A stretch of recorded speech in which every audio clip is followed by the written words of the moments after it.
ഈശോ മിശിഹായ്ക്ക് സ്തുതിയായിരിക്കട്ടെ. എല്ലാവരെയും പുതിയൊരു ദിവസത്തിലേക്ക് സ്നേഹപൂർവ്വം ക്ഷണിക്കുന്നു. ദൈവത്തിൻ്റെ കരുണയാൽ നമ്മുടെ ബൈബിൾ വായന ഏറ്റവും മനോഹരമായി മുന്നോട്ട് പോകുന്നു. കൂടെ പങ്കെടുക്കുന്ന എല്ലാവരെയും ദൈവനാമത്തിൽ നന്ദി അറിയിക്കുന്നു. കൂടുതൽ ആളുകളിലേക്ക് എത്തിച്ചേരുന്നതിനായിട്ട് സബ്സ്ക്രൈബ് ചെയ്ത് ലൈക്ക് ചെയ്ത് കാണാൻ ശ്രമിക്കുക.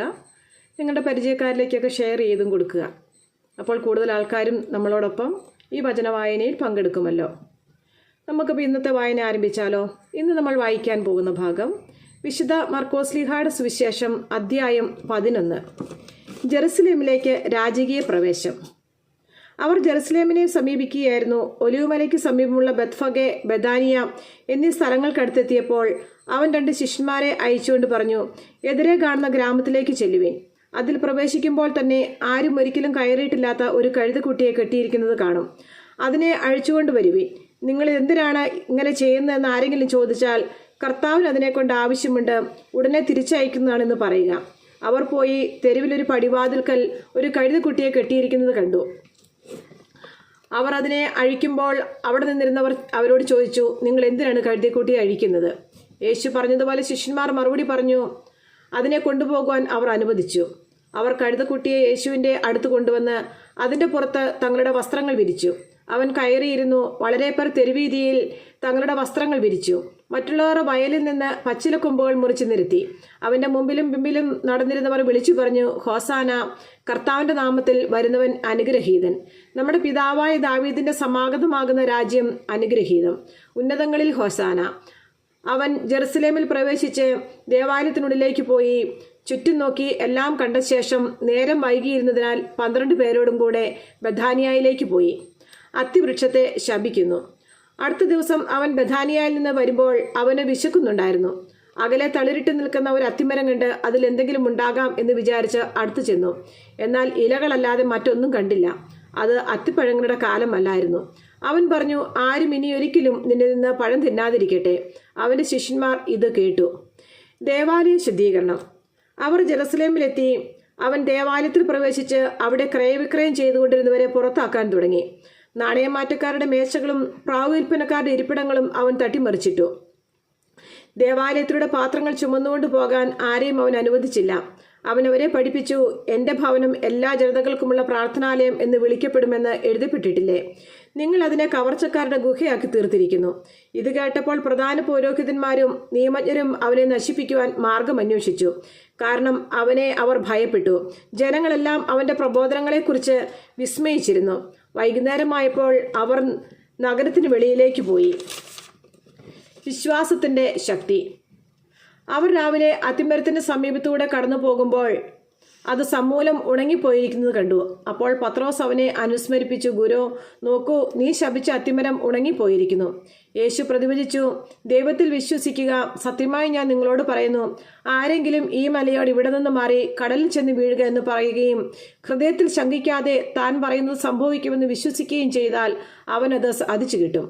അതിനാൽ ഞാൻ പറയുന്നു, പ്രാർത്ഥിക്കുകയും യാചിക്കുകയും ചെയ്യുന്നത് എന്തും ലഭിക്കുമെന്ന് വിശ്വസിക്കുവിൻ, നിങ്ങൾക്ക് ലഭിക്കുക തന്നെ ചെയ്യും. നിങ്ങൾ പ്രാർത്ഥിക്കുമ്പോൾ നിങ്ങൾക്ക് ആരോടെങ്കിലും എന്തെങ്കിലും വിരോധമുണ്ടെങ്കിൽ അത് ക്ഷമിക്കുവിൻ. അപ്പോൾ സ്വർഗത്തിലുള്ള നിങ്ങളുടെ പിതാവ് നിങ്ങളുടെ തെറ്റുകൾ ക്ഷമിക്കും. യേശുവിൻ്റെ അധികാരം. അവർ വീണ്ടും ജെറുസലേമിൽ വന്നു. അവൻ ദേവാലയത്തിലൂടെ നടക്കുമ്പോൾ പ്രധാന പുരോഹിതന്മാരും നിയമജ്ഞരും ജനപ്രമാണികളും അവൻ്റെ അടുത്തെത്തി. അവർ അവനോട് ചോദിച്ചു, എന്തധികാരത്താലാണ് നീ ഇവയൊക്കെ ചെയ്യുന്നത്? ഇവ പ്രവർത്തിക്കുന്നതിന് ആരാണ് നിനക്ക് അധികാരം നൽകിയത്? യേശു പറഞ്ഞു, ഞാൻ നിങ്ങളോടൊരു കാര്യം ചോദിക്കാം, എന്നോട് ഉത്തരം പറയുവിൻ. എന്തധികാരത്താലാണ് ഞാൻ ഇവ ചെയ്യുന്നതെന്ന് അപ്പോൾ പറയാം. യോഹന്നാന്റെ ജ്ഞാനസ്നാനം സ്വർഗത്തിൽ നിന്നോ മനുഷ്യരിൽ നിന്നോ?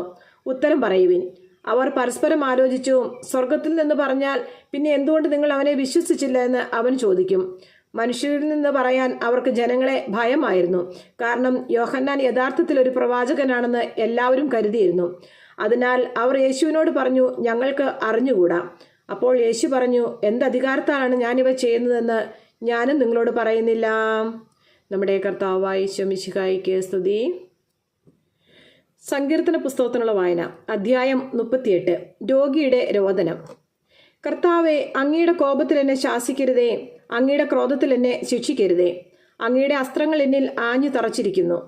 അങ്ങയുടെ കരം എൻ്റെ മേൽ പതിച്ചിരിക്കുന്നു. അങ്ങയുടെ രോഷം മൂലം എൻ്റെ ശരീരത്തിൽ സ്വസ്ഥതയില്ല. എൻ്റെ പാപനിമിത്തം എൻ്റെ അസ്ഥികളിൽ ആരോഗ്യവുമില്ല. എൻ്റെ അകൃത്യങ്ങൾ എൻ്റെ തലയ്ക്ക് മുകളിൽ ഉയർന്നിരിക്കുന്നു. അതെനിക്ക് താങ്ങാനാവാത്ത ചുമടായിരിക്കുന്നു. എൻ്റെ പോഷത്വം മൂലം എൻ്റെ വ്രണങ്ങൾ അഴുകി നാർന്നു. ഞാൻ കുനിഞ്ഞ് നിലം പറ്റി ദിവസം മുഴുവൻ ഞാൻ വിലപിച്ച് കരയുന്നു. എൻ്റെ അരക്കെട്ട് ജ്വരം കൊണ്ട് പൊള്ളുന്നു. എൻ്റെ ശരീരത്തിന് തീരെ സൗഖ്യമില്ല. ഞാൻ തീർത്തും ക്ഷീണിച്ച് തകർന്നിരിക്കുന്നു. ഹൃദയക്ഷോഭം നിമിത്തം ഞാൻ നെടുവീർപ്പിടുന്നു. കർത്താവെ, എൻ്റെ ആഗ്രഹങ്ങൾ അങ്ങേക്കറിയാമല്ലോ. എൻ്റെ തേങ്ങൽ അങ്ങേക്ക് അജ്ഞാതമല്ല. എൻ്റെ ഹൃദയം തുടിക്കുന്നു, എൻ്റെ ശക്തി ക്ഷയിക്കുന്നു. കണ്ണുകളുടെ പ്രകാശവും എനിക്ക് നഷ്ടപ്പെട്ടിരിക്കുന്നു. എൻ്റെ സുഹൃത്തുക്കളും കൂട്ടുകാരും മഹാമാരി നിമിത്തം എന്നിൽ നിന്ന് അകന്നു നിൽക്കുന്നു. ഉറ്റവർ അകന്നു മാറുന്നു. എൻ്റെ ജീവനെ വേട്ടയാടുന്നവർ കെണികൾ ഒരുക്കുന്നു. എന്നെ ഉപദ്രവിക്കാൻ ആഗ്രഹിക്കുന്നവർ വിനാശത്തെപ്പറ്റി സംസാരിക്കുന്നു. അവർ ദിവസം മുഴുവൻ വഞ്ചന നനയ്ക്കുന്നു. ഞാൻ ബദിരനെ പോലെയാണ്, ഒന്നും കേൾക്കുന്നില്ല. വാ തുറക്കാത്ത മൂകനെ പോലെയാണ് ഞാൻ. ചെവി കേൾക്കാത്തവനെ പോലെയാണ് ഞാൻ. ഞാനൊരു മറുപടിയും പറയുന്നില്ല. കർത്താവെ, അങ്ങേക്ക് വേണ്ടിയാണ് ഞാൻ കാത്തിരിക്കുന്നത്. എൻ്റെ ദൈവമായ കർത്താവെ, അങ്ങാണ് എനിക്ക് ഉത്തരമരളേണ്ടത്. ഇതാണ് എൻ്റെ പ്രാർത്ഥന. എൻ്റെ കാൽ വഴുതുമ്പോൾ അഹങ്കരിക്കുന്നവർ എന്നെ പ്രതി സന്തോഷിക്കാൻ ഇടയാക്കരുതേ. ഇതാ ഞാൻ വീഴാറായിരിക്കുന്നു. വേദന എന്നെ വിട്ടുപിരിയുന്നില്ല. ഞാൻ എൻ്റെ അകൃത്യങ്ങൾ ഏറ്റുപറയുന്നു. എൻ്റെ പാപത്തെപ്പറ്റി അനുതപിക്കുന്നു. അകാരണമായി എൻ്റെ ശത്രുക്കളായി തീർന്നവർ ശക്തരാണ്. അന്യായമായി എന്നെ വെറുക്കുന്നവർ അനേകരത്രേ. നന്മയ്ക്ക് പ്രതിഫലമായി അവർ എന്നോട് തിന്മ ചെയ്യുന്നു. ഞാൻ നന്മ ചെയ്യുന്നത് കൊണ്ടാണ് അവർ എൻ്റെ വിരോധികളായത്. കർത്താവെ, എന്നെ കൈവെടിയരുതേ. എൻ്റെ ദൈവമേ, എന്നിൽ നിന്ന് അകന്നിരിക്കരുതേ. എൻ്റെ രക്ഷയായ കർത്താവെ, എന്നെ സഹായിക്കാൻ വേഗം വരണമേ. ദൈവമേ ആയ കർത്താവിന് സ്തുതി.